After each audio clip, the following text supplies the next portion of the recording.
नमस्कार, बहुत बहुत स्वागत है आप सभी का हमारे खास कार्यक्रम हमारे मेहमान में। और मैं हूं आपके साथ पुनीता। दर्शकों, हम अपने कार्यक्रम के जरिए आपको रूबरू कराएंगे उत्तराखंड के उन कलाकारों से जिन्होंने अपनी मेहनत से, अपने जज्बे और हुनर की बदौलत आज अपनी एक अलग पहचान बनाई है। और आज हमारे साथ स्टूडियो में एक ऐसे ही मेहमान मौजूद हैं जिन्होंने उत्तराखंड लोक संगीत को न सिर्फ अपने करियर के तौर पर चुना, बल्कि आज उसे खूब आगे भी बढ़ा रहे हैं। ये एक संदेश देने की कोशिश कर रहे हैं कि हम कितने भी आगे बढ़ जाएं, लेकिन अपनी लोक संस्कृति, लोक संगीत को कभी पीछे नहीं छोड़ना चाहिए।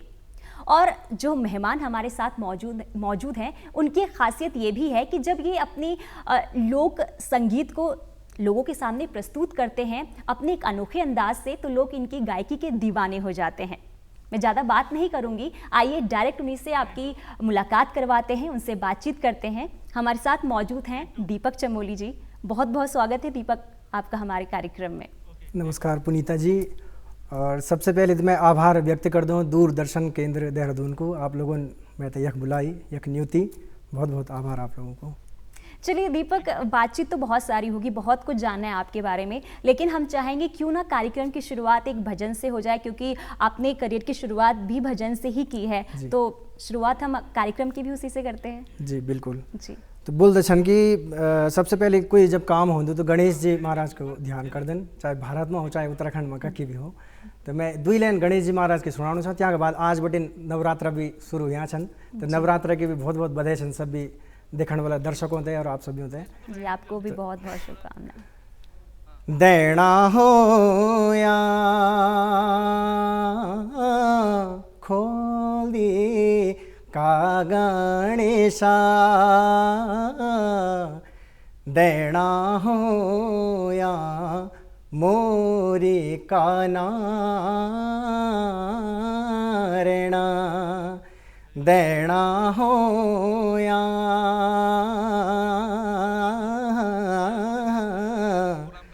बदरी के दारा,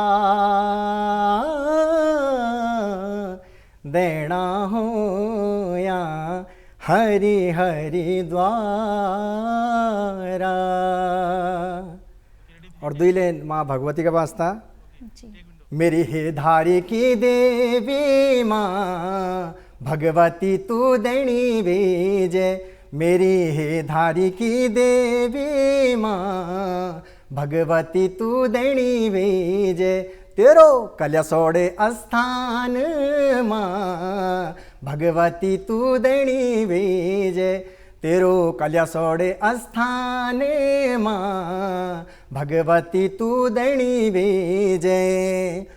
बूती जाला फूले माजी, बूती जाला फूले, लाल चाचू नरे तेरी, लाल तेरा फूल, देलू कांसा की घांडोल दे माँ भगवती तू देनी भेजे, मेरी हे धारी की देवी माँ भगवती तू देनी भेजे, तेरो कल्या सोड़े स्थान माँ भगवती तू देनी भेजे। बहुत खूब, इससे अच्छी शुरुआत और क्या हो सकती है। आज नवरात्रि है और बहुत अच्छा भजन आपने दर्शकों को सुनाया। चलिए बातचीत करते हैं। दर्शकों को सबसे पहले आप अपने बारे में बताइए, आप कहाँ से बिलोंग करते हैं और क्या आपके परिवार से कोई संगीत से जुड़ा है? दीपक चमोली श्रीनगर गढ़वाल से है, जो कि बचपन से ही श्रीनगर में रहा है। और घर में मेरी मामा जी, मम्मी, मामा जी और नाना जी सभी लोग बहुत अच्छा गाते हैं, और मौसी जितनी हो गई सभी अच्छा गाते हैं। अच्छा। तो ये गायन जो है मुझे गॉड गिफ्ट में मतलब मामा पक्ष से मिल चुका है। तो मैं बचपन से ही चौथी क्लास से गाते हुए आ रहा हूँ। गायन मतलब हमारा खानदानी काम हो गया एक तरह से। अच्छा, तो मतलब आपने कहा कि बचपन से ही आप गा रहे हैं। कहाँ से आपने कहीं से शिक्षा ली है संगीत की? शिक्षा मैंने ली है, मैं गा रहा हूँ बचपन से, लेकिन जब मैं कॉलेज में था, जब मैं बीएससी फर्स्ट ईयर में था, तो अच्छा, तब मेरे गुरुजी मतलब जिनके पास मैं सीखने गया, श्री वीर लाल जी श्रीनगर में रहते हैं। और उससे पहले मैंने जब मैं 9th में था तब मैंने हारमोनियम प्ले करना सीख लिया था। श्री शशि मोहन उनियाल जी, वो भी श्रीनगर में हैं। तो वो दो मेरे संगीत के गुरु हैं जिनसे मैंने प्रॉपर अच्छे से मतलब क्लासिकल सीखा है उनसे। जी। तो आपने जैसे कहा कि आप बीएससी डिग्री ले चुके हैं और एमबीए भी आप कर चुके हैं, फिर संगीत की तरफ? संगीत तो ऐसा था कि संगीत में चौथी क्लास से ही, मतलब जब मैं चौथी कक्षा में था तो मैं तब से गाता हुआ आ रहा था, और कॉलेज में आते आते मैं गाता गया, तो संगीत तो साथ में पहले से तो था। ये मतलब अपनी फैमिली को देखकर जुनून आया या फिर कहीं से आपको इंस्पिरेशन मिला है? ये मतलब आप ये समझिए, किसी को देखा नहीं, बस अपने आप से, क्योंकि चौथी क्लास का जब कोई बच्चा होता है उसे पता नहीं होता है कौन फैमिली, कौन कैसा क्या, बस ये है कि गाना जो शुरू हुआ अपने आप से ही, भगवान ने, जैसे कि भगवान ने गिफ्ट दे दिया हो कि आपको गाना है, तो मैं गाते गाते फिर अभी भी गा ही रहा हूँ। तो मतलब बचपन से ही ये, बाकी फिर औरों को सुना, जैसे परिवार में जितने भी लोग हैं, मामा जी बहुत अच्छा गाते हैं, मौसी बहुत अच्छा गाती हैं, माँ जी हो गई, तो सभी लोग जब गाते हैं माहौल ही पूरा संगीत का मिल गया, हारमोनियम बज रही है, ढोलक बज रहा है, तो मैं उसको फिर और अच्छे से करता गया, फिर क्लासिकल सीखा, इसके बारे में जाना कि संगीत क्या होता है, किस तरह से होता है, तो इस तरह से मैं करता हुआ अभी भी कर ही रहे हैं म्यूज़िक ही, अभी तो लिटरली म्यूज़िक ही कर रहे हैं। तो अभी रिसेंट में कौन सा आपने गाना गाया है जो दर्शकों को बहुत पसंद आया है? दर्शकों को अभी मैंने 15 अगस्त पे एक गाना गाया था शहीदों के लिए। अच्छा। और वो वायरल हो नहीं सका, लेकिन उससे पहले कोरोना पे मैंने एक गाना गाया था, कोरोना जब पहली लहर आई थी तो वो वायरल हुआ था। हाँ, वो काफ़ी वायरल हुआ था। लेकिन ये है कि क्योंकि हम जो गा रहे हैं अपने मन से, ऐसा भी नहीं है कि हर आदमी को हमारा हर गाना पसंद आ जाएगा, सबकी सोच अलग है, सबके फिंगरप्रिंट्स अलग है, तो किसी को कुछ पसंद आता है, किसी को कुछ पसंद आता है, बट हम अपने तरफ से कोशिश करते हैं कि जितना भी करें अच्छे से अच्छा, मतलब जो भी सुनो एक बार तो ये लगो कि हाँ यार कुछ सुनी, तो ये कोशिश आती कि खराब शब्द यूज़ नहीं करने गाना में। बिल्कुल कोशिश करते रहना चाहिए, कभी हिम्मत नहीं हारनी चाहिए। तो वो गाना सुनाएंगे आपने जो अभी 15 अगस्त पे रिलीज 15 अगस्त पे किया था, मैं याद जथा भी बोलूँ, मैं 2 लाइन आप तो सुना दो। कर ल्यावा तुम याद देश का शहीदों थे, कर ल्यावा तुम याद देश का शहीदों थे, कर ल्यावा कर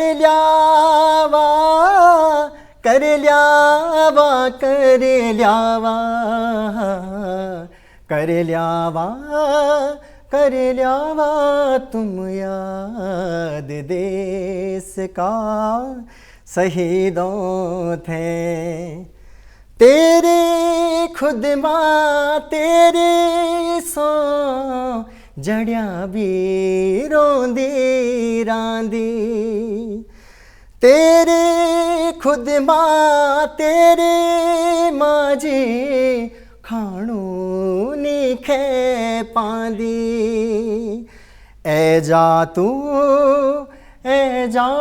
लौटी घोरे बौण बुलांदू, कर ल्यावा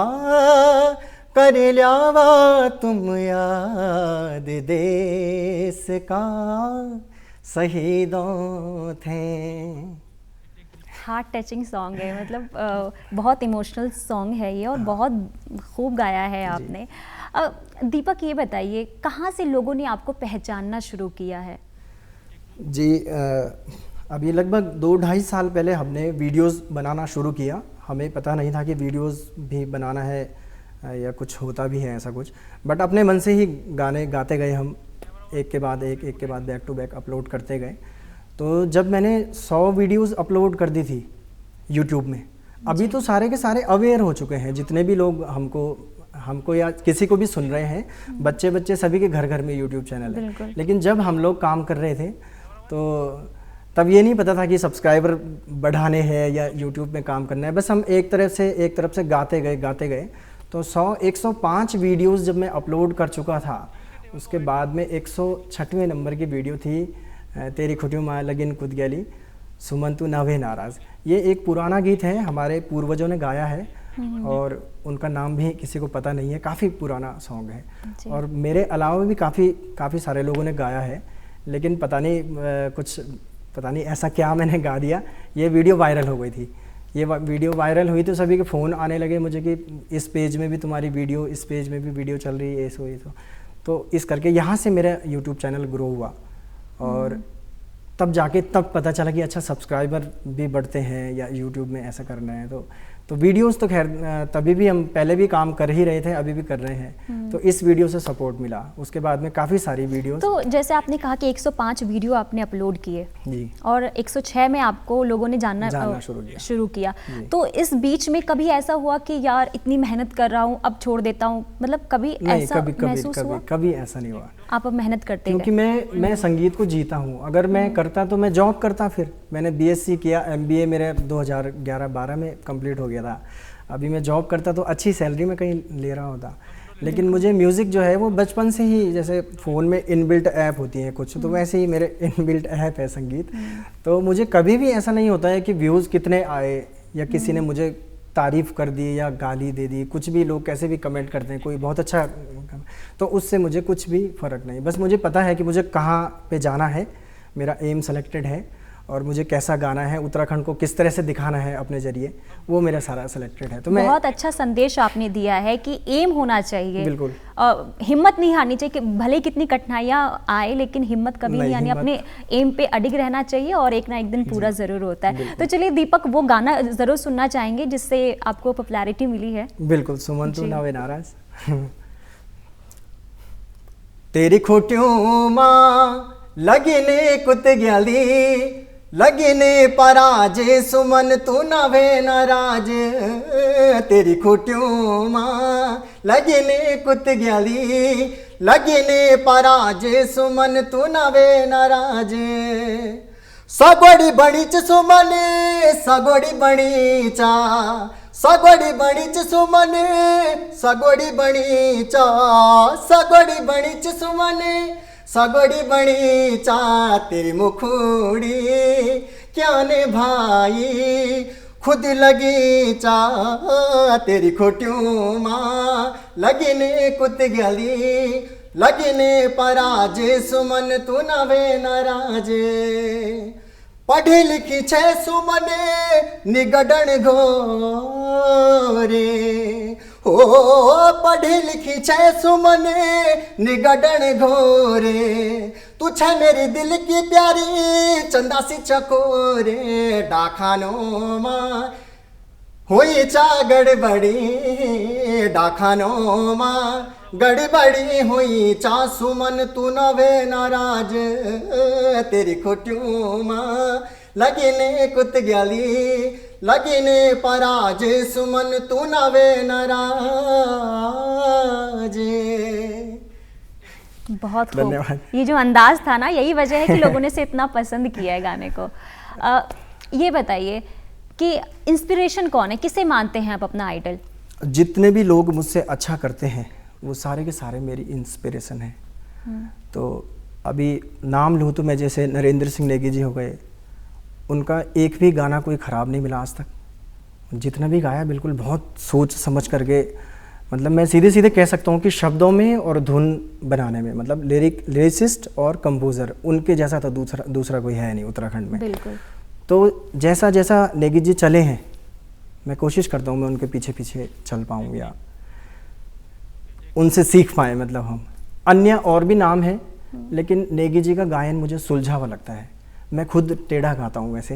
अच्छा। क्योंकि रियाज पहले तक किया, तो जितना भी किया तो गुरुजी ने रियाज कराया, बोला जो बचपन में होते ही हैं, सारे सारे गा रे सारे गा मा गा रे आ, तो गला तैयार उस टाइम हुआ। तो अभी क्या कहते हैं, अगर किसी के पास काफ़ी सारी चीज़ें हैं तो वो कुछ ना कुछ बाहर दे ही देता है। लेकिन नेगी जी का मानना कुछ और है। मैं जब उनसे मिला था कुछ टाइम पहले, रिसेंटली 1 साल के अंदर जब मैंने काफ़ी सारी वीडियोस बना दी, और तब मैंने कहा यार एक बार मिलने चला जाए। तो मिलने पर मुझे उनसे काफ़ी कुछ, क्योंकि मैं खाली होके गया था वहाँ। अच्छा। मैं खाली होके मैं भरने के लिए गया था अपने आप को कि मैं भरूँगा अब। ठीक है, वैसे तो हम भरे हुए ही हैं पहले से, बट मैं वहाँ पे खाली होके गया था। उन्होंने कहा था आप अपना लिखिए कुछ, क्योंकि आप जब अपने हिसाब से लिखेंगे तो आप और अच्छा लिखेंगे, बजाय पता नहीं किसी ने कैसा लिखा, बेमन से लिखा, आप अपने मन के भावों को लिखेंगे। तो मैंने वहाँ से एक ये चीज़ सीखी कि मैंने लिखना शुरू किया। फिर धुन बनाना सबसे कठिन काम है उत्तराखंड में, उत्तराखंड क्या कहीं भी। तब होता क्या है कि लोग किसी और के गाने को उसमें गा दिया, अपने शब्द डाल दिए, धुन नहीं बना पाता है कोई। बैठना पड़ता है, काफ़ी सारा टाइम देना पड़ता है। जी। धुन अगर अच्छी बन जाएगी, शब्द आपके अच्छे होंगे तो आज नहीं, अगले 7 साल बाद आपकी स्थापना उत्तराखंड में हो जाएगी। आज नहीं होगी, 6-7 साल लगातार इस काम को करेंगे और अच्छा दर्द, उत्तराखंड में काफ़ी सारा दर्द है। सपोज़ पलायन की बात करें तो पलायन पे मेरा एक गीत आने वाला है। अच्छा। मैं काफ़ी टाइम से सोच रहा था मैं क्या करूं। तो आजकल क्या होता है उत्तराखंड में, जिस तरह से चल रहा है कि तेरी नथुल इनी, तेरी आँखें इनी, तेरे कपड़ा इना, बस इसी तक ही लगभग सारे लोग सीमित हो गए हैं। बहुत कम लोग हैं जो अच्छा कुछ कर पा रहे हैं। बहुत सारा गाने के लिए है उत्तराखंड में, दर्द है, पलायन है, डैम बन गए, नेगी जी ने सब कुछ गा रखा है। अब आपको क्या करना है, आपको भी गाना है, आपको अपने हिसाब से गाना है, आपको 2021 के हिसाब से गाना है, जो आजकल आपको दिखाई दे रहा है। तो मैंने पलायन पे मेरा एक अभी रिसेंटली हमने शूट किया है। अच्छा। वो शायद लोगों को पसंद आए ना आए, बट मैंने उसमें जितना मैं कह सकता था वो मैंने कहा पलायन के बारे में। मतलब गाने के जरिए आप एक मैं संदेश हाँ, देने मैं की संदेश, कोशिश मेरा करें। कोशिश होती है कि मैं जो भी अपना गाना लिखूंगा वो चाहे मजाक का हो या कुछ भी हो, लास्ट में कोई एक बात ऐसे निकल के आए कि उससे कुछ सीखने के लिए मिले। मतलब पलायन पे 2 लाइन में आपको पलायन की सुनाऊंगा। जी बिल्कुल। वैसे आया नहीं है, इसका हम नहीं, अपलोड आप यहीं करेंगे। से अपने गाने को लॉन्च कर दीजिए, लोग फिर बेसब्री से इंतजार करेंगे मैं इस पलायन गाने में का। मैं नॉर्मल सी जो मुझे दिखाई दिया, क्योंकि मैं बहुत अच्छा तो अपने आप को नहीं मान सकता हूँ लिखने वाला, क्योंकि अभी नया हूँ, नई लिखवार छूँ। बट हाँ, गाने बात कर ले तो 20-22-24 साल बिगिन गाते तो कोशिश कर दो, चाहे वो हिंदी हो, चाहे गढ़वाली हो, चाहे किसी भी भाषा को हो, मुझे उसी रंग में डूब करके बहुत अच्छा सा उसे गाना है। और दिल से बात निकली है तो दिल तक पहुंचनी चाहिए, बस इतना सा दूरी है। पलायन पे 2 लाइन मैं आपको सुनाऊं। लिए जाओ पलौट लिए जाओ, लिए जाओ पलौट लिए जाओ, देहरादून माँ छोटू सी पलौट लिए जाओ, देहरादून माँ 100 गजा को प्लॉट लिए जाओ, बनाने मिन मकान बनाने मिन मकान बनाने, मोमो पिज़्ज़ा बर्गर मिन चाऊ से खाने, मोमो पिज़्ज़ा बर्गर मिन चाऊ से खाने। तो आजकल होने क्या चाहिए कि सब लगे आसन के 100 गजा प्लॉट सबके दिमाग में है। पलायन हो रहा है। पलायन क्यों हो रहा है उसका भी कारण है, क्योंकि सुविधाएं आपको अगर नहीं मिलेंगी उत्तराखंड में, शिक्षा, रोजगार, सड़क, पानी अभी भी कई जगह नहीं पहुंच पाया, तो उसके कारण लोग यहाँ आ जाते हैं।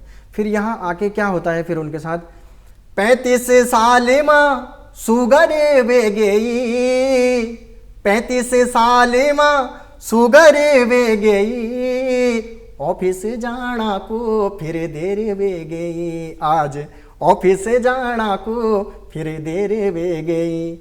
तो पलायन पे इस तरह से मैंने लास्ट में एक तंज भी कसा है, कुछ कहा भी है लास्ट में, तो आप ज़रूर आप लोग सुनिएगा। फिलहाल इतना ही सुनाऊंगा क्योंकि पूरा ही सुना दूंगा, फिर इसमें और भी काफ़ी सारे अच्छे अंतरे हैं। तो मैंने जो पहले आदमी देहरादून आता है, प्लॉट लेता है, उसके बाद परेशान होता है, जाम में फंसता है। अभी तो फ्लाईओवर बन गए, लेकिन इवन हम भी अभी यहाँ आते आते देर हो गई, हमको यहाँ आना था। कोशिश थी कि मैं जल्दी से आ जाऊँ, आपसे मिलूँ, कुछ इंटरेक्शन पहले हो जाए। तो बेसिकली ये है कि जो आप आसपास चीज़ों को देखते हैं उससे आप लिख भी रहे हैं। बहुत अच्छी बात है ये, क्योंकि आजकल देखा जा रहा है गानों से संदेश बिल्कुल ही खत्म हो गया है। हाँ। और आप एक पॉजिटिव बातें कर रहे हैं, पॉजिटिव गाने लेकर आ रहे हैं, तो बहुत अच्छी बात है और लोग उसको सुनना पसंद भी करेंगे, उम्मीद यही करते हैं। दीपक, ये बताइए कि आपने MBA किया है, ठीक है, फैमिली में आपके ननिहाल से सब हैं गायक में, लेकिन आपके जैसे मम्मी पापा दादा दादी इधर कोई नहीं है। तो फिर क्या फैमिली ने कभी दबाव बनाया कि MBA किया हुआ है तो संगीत में करियर क्यों बनाना, कभी ऐसा दबाव बना है फैमिली की तरफ से या पूरा सपोर्ट मिला है? सपोर्ट, माँ जी का सपोर्ट मुझे पहले से ही रहा है। अच्छा। जब मैं 9th में था तो 6वीं क्लास में मैं 6वीं क्या और छोटे से 4th 5वीं से ढोलक स्कूल में बजाता था, जैसे बजाते हैं बच्चे। तो 9th में मैं हारमोनियम, हमारे जो सर हैं जिन्होंने मुझे हारमोनियम सिखाया, तो वो हारमोनियम जब बजाते थे तो मेरा मन हुआ कि यार हारमोनियम मुझे सीखनी है, क्योंकि हारमोनियम के अगल बगल काफ़ी सारे लोग रहते थे, ढोलक से ज़्यादा हारमोनियम में रहते थे। अच्छा। तो फिर हारमोनियम, मैं घर में आया, हमारे जो सर थे उन्होंने कहा कि बोली पहले तो हारमोनियम घर ले जा, मतलब अपने पास आपके हारमोनियम होनी चाहिए, उसके बाद मैं सिखाना शुरू करूँगा।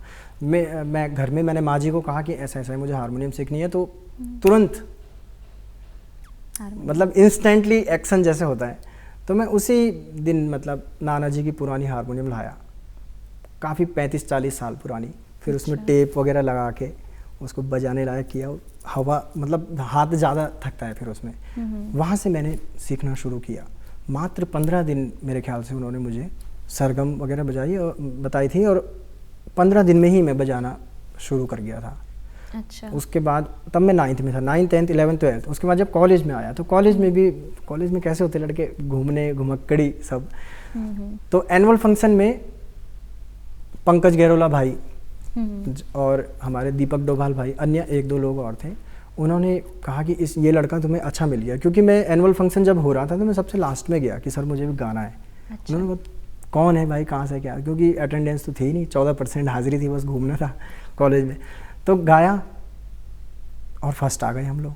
तो वहाँ से नाम होना फिर शुरू हो गया कि उनने मतलब ये लड़का जब से आया तो तब से मतलब साइंस से था मैं, तो ये साइंस वाले फर्स्ट आने लग गए। उसके बाद कॉलेज में फर्स्ट आया 2-3 साल लगातार। फिर गुरुजी पे भी तब सीखने के लिए गया। तो गुरुजी पे जब मैं गया था तो मुझे याद है मैंने कहा मुझे हारमोनियम तो पूरी आती है और मुझे केवल 1-2 राग सिखा दो। अब गुरुजी समझ गए छोटा है अभी, ऐसा अकल कम है अभी। तो धीरे धीरे उन्होंने मुझे गाइड करते हुए बोला कॉपी पेन लाओ, ऐसा नहीं है, संगीत तो बहुत बड़ा है, बट मेरे शब्द ये थे, मुझे पता है।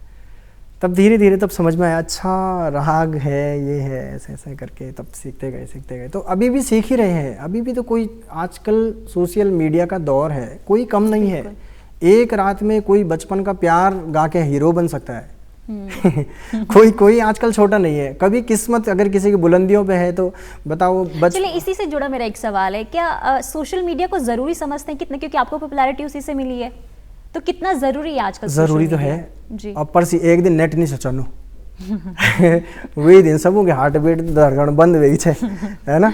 तो सोशल मीडिया अगर आप उसका फायदा अच्छे से उठाते हैं, अच्छी अच्छी बातें करते हैं, ज्ञान की बातें, कितने सारे चैनल ज्ञान की बातें, समुद्र की गहराई, पता नहीं क्या क्या परसों एक वीडियो देख रहा था कि 10 किलोमीटर गहरा, हमें पता ही नहीं है। तो मैं तो उसका फ़ायदा अच्छे से उठाता हूँ। मैं समझता हूँ, मैंने सबके पास फ़ोन है एंड्रॉयड, मेरे फ़ोन से जितनी वीडियोस बनी और मैं उससे, लोग अब मेरे साथ फ़ोटो खिंचा रहे हैं जहाँ कहीं जा रहा हूँ, तो मैंने तो फ़ोन का बहुत अच्छे से फ़ायदा उठाया है। मुझे DSLR की ज़रूरत भी नहीं पड़ी। अभी ये है कि माहौल को देखते हुए मुझे काम अच्छे से करना पड़ रहा है कि यार लोगों को थोड़ा अच्छा क्वालिटी वाला कंटेंट चाहिए। तो अपना स्टूडियो भी फिर हमने, बताइए। हाँ। ये अचीवमेंट है, फोन से शुरू हुआ और अपना स्टूडियो, फ़ोन से बनाया अपना स्टूडियो, उसको समझा किस तरह से गाने बनने हैं। आत्मा, इसमें गाने में आत्मा होना ज़रूरी है। बिल्कुल। अगर आपने कुछ गाया है तो वो दूसरे को छूना चाहिए। अब आप पे लिटरली डिपेंड्स ऑन यू कि आप क्या गा रहे हैं और कितना आप दूसरे को उसकी आत्मा तक पहुंच सकते हैं। तो मेरी यात्रा जारी है। तो आप गीत लिखते हैं, तो क्यों ना एक गीत आप सुनाएं जो आपका खुद का लिखा हुआ हो और खुद गाए हुए आपने।